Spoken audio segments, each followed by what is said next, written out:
পারস্পরিক স্বার্থ ও নিরাপত্তায় এসসিওর প্ল্যাটফর্মকে কাজে লাগানোর আহ্বান জানিয়েছেন চীনের প্রেসিডেন্ট। সোমবার সামিটের উদ্বোধনী ভাষণে এই আহ্বান জানান শি জিনপিং। আর সন্ত্রাসবাদের বিরুদ্ধে ঐক্যবদ্ধ লড়াইয়ের দাবি তোলেন ভারতের প্রধানমন্ত্রী নরেন্দ্র মোদী। এদিকে সামিটের ফাঁকে বৈঠকে বসেন মোদী এবং পুতিন। এ সময় মস্কো দিল্লির সম্পর্ক আরও জোরদারের কথা জানিয়েছেন তারা।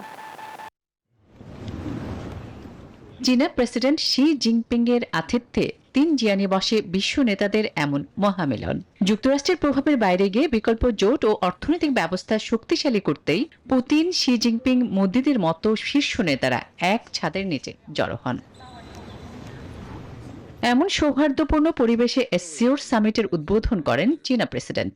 আহ্বান জানান বৈশ্বিক রাজনৈতিক অস্থিরতার মধ্যে পারস্পরিক স্বার্থ, শান্তি ও উন্নয়নের জন্য এসসিওর প্ল্যাটফর্মকে কাজে লাগানোর।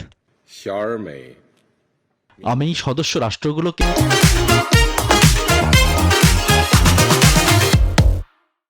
তাদের নিরাপত্তা, বাণিজ্য ও বিনিয়োগ সুবিধা উন্নত করতে এই প্ল্যাটফর্মটিকে কাজে লাগানোর আহ্বান জানাচ্ছি।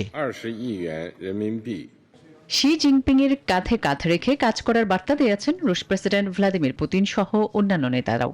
তবে সন্ত্রাসবাদের বিরুদ্ধে ঐক্যবদ্ধ লড়াইয়ের উপর জোর দেন নরেন্দ্র মোদী। এদিকে সামিটের ফাঁকে এক পার্শ্ব বৈঠকে মিলিত হন রুশ প্রেসিডেন্ট ভ্লাদিমির পুতিন ও ভারতের প্রধানমন্ত্রী নরেন্দ্র মোদী। সেখানে মস্কো দিল্লির সম্পর্ক আরও জোরদারের কথা জানান তারা। মস্কো দিল্লির মধ্যে বাণিজ্য ও অর্থনৈতিক সহযোগিতা বৃদ্ধির সঙ্গে সঙ্গে পর্যটক বিনিময় বিকশিত হচ্ছে।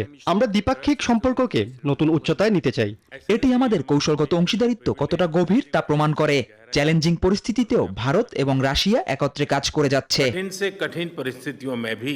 ট্রাম্প যুগে শক্তিশালী দেশগুলোর এমন সংহতি যুক্তরাষ্ট্রের জন্য সতর্ক বার্তা বলে মনে করা হচ্ছে। আসমাতুলি, নিউজ 24।